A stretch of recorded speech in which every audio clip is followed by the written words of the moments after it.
Hi guys, today we reached a milestone. I learned 40 cognitive biases within 2 months from the book The Art of Clear Thinking. So if you're curious are the top 6 that I really find interesting, so it's subjective, then please make sure to subscribe, like and comment. And I'm not gonna do the obvious ones like confirmation bias, anchoring bias, social proof. I'm gonna do what I find more interesting, and hopefully you do as well, because these are really common as well, but they're more practical, I would say. Of course, this is my own opinion. So why should you listen to someone that's just wearing a black collar and a mask? Well, I actually did the work, so there's some kind of results coming from here. So yeah, let's start. So the first bias that I want to talk about is the base race neglect. It basically means that people tend to go to niche cases rather than something that is obvious. People that go to the doctor when they have a cough, the doctor usually will make you angry and tell you, hey, you probably have a cold or a flu. There's nothing really special going on. Try again next week. Or you have a doctor, just take this spray or this cough drink, and that is fine. And the reason why they do that is because doctors are trained.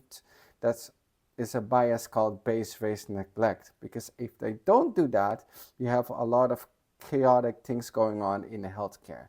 So why is this important in your everyday life? Well, the first thing is that even though niche cases could be very well adapting to the problem that you have or the solution that you can give, oftentimes it could be very common. So that's why you should be aware of the base race neglect. Don't neglect what could be most common or most likely. Always consider these cases in your everyday life. This is also closely tied to the fundamental attribution error. So fundamental attribution error basically means that if you have a piece of information and not the whole picture, we make our judgment. Think about someone cutting you in line, going in front of you when stepping into the bus, or someone that just is saying mean to you or ignoring you on the street. Those are just common examples that I'm giving you. But you hopefully, when I'm giving you these examples, you can also extract that and use that in your everyday life. Think about it. So how do I think about these things? Well, I have chatgpt here and I'll show you. I will use the speaking and I will talk about chatgpt about the bias. For example, could you explain me what the confirmation bias is? Sure. Confirmation bias is when people favor information that confirms their existing beliefs or opinions. For example, if you think So basically, you can have a conversation if you're right or not. You can explain me more deeply, or could you give me a more broad example that is everyday in life, those kinds of stuff. So continue coming back to the fundamental attribution error. Quick judgments uh, could be used for good and bad. So our brains do that to basically have a shortcut because we don't have all the information. So how could you use this in your advantage? Well, assume that you have a friend that has consistently toxic behavior.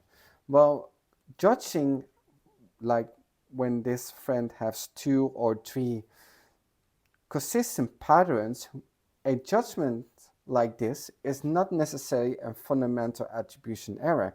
We can use this in our advantage, like, hey, we make a quick decision now.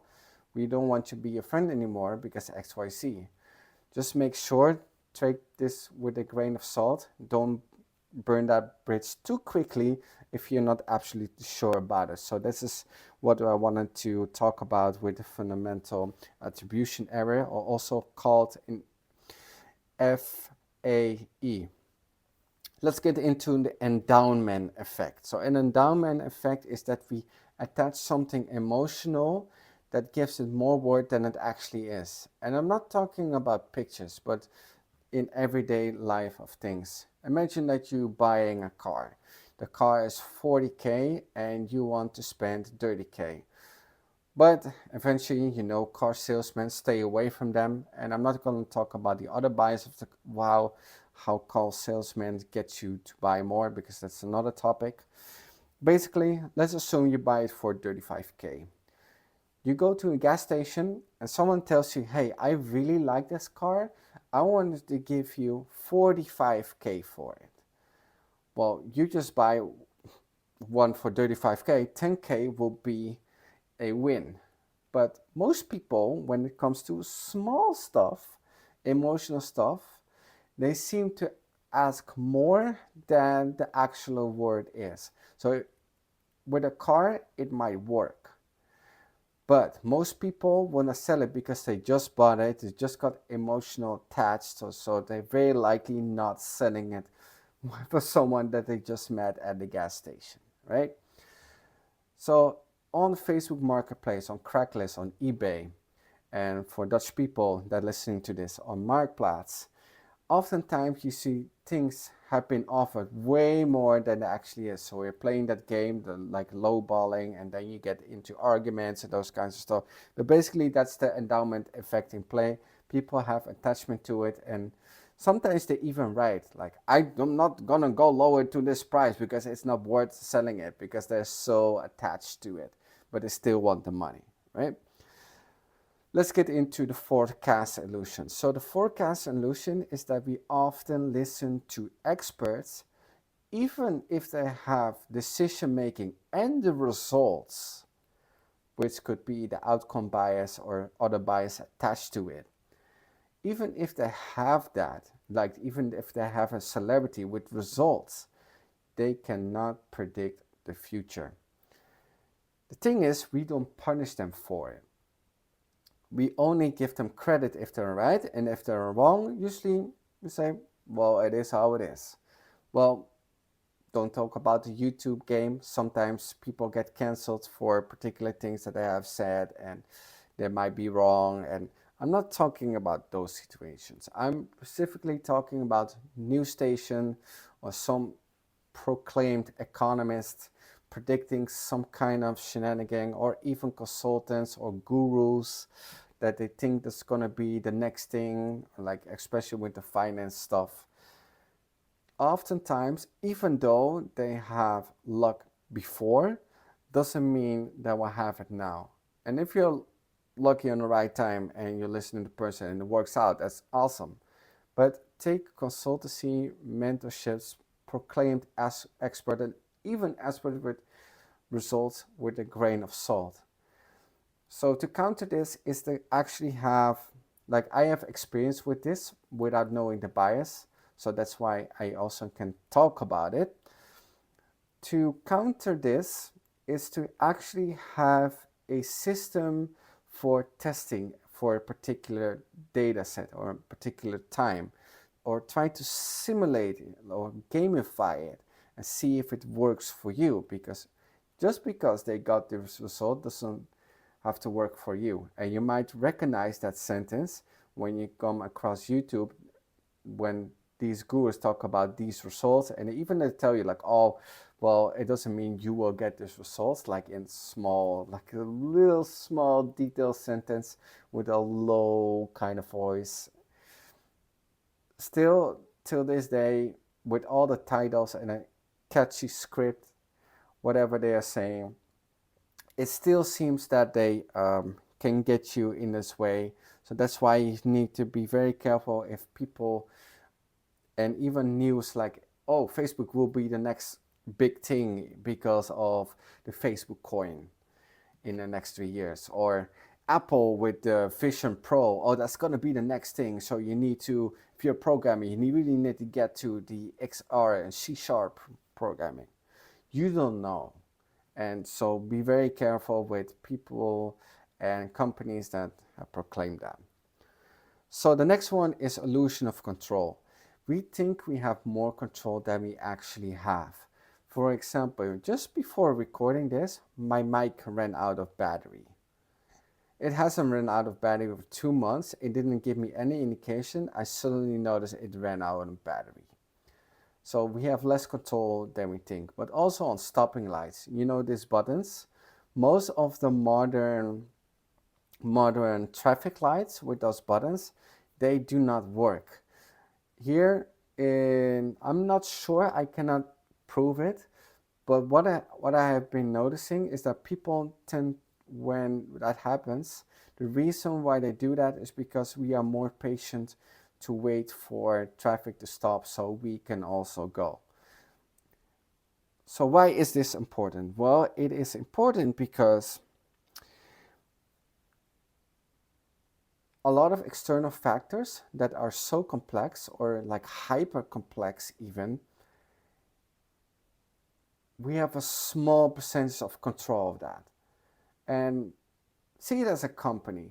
Let's assume there are a lot of tickets, like you're one of the shareholders. You're not the CEO of the shareholder. I'm going to tell you that in your life, it looks like you're CEO of the shareholder. You're not. You're like a big stakeholder. I can tell you that. But all those other factors, those external and even internal factors, a lot of them you cannot control. Now, how can you counter this? It's basically consistency and hopefully making the right decisions. So that is how you can have somewhat of a level of control that would work out. And I'm not talking about niche cases like, oh, a tsunami is coming and or a plane will crash on your home, and that's not other things that I'm talking about, which is actually another bias in itself. But yeah. So the last one that is actually the huge one that I want to close off this video is the paradox of choice. Every day I encounter the paradox of choice in myself and in other people. Today in my study group, someone said, I'm getting all straight A's, but I don't know what to do with life. I have no talent. I'm just good at learning.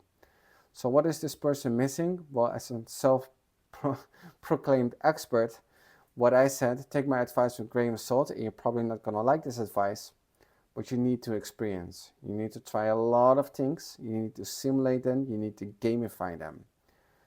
It could take 1 hour, or a test could take 2 months. Try a lot of things. People don't like that. They don't like the actionable things. They like theoretical things, right? You have to be proactive on it.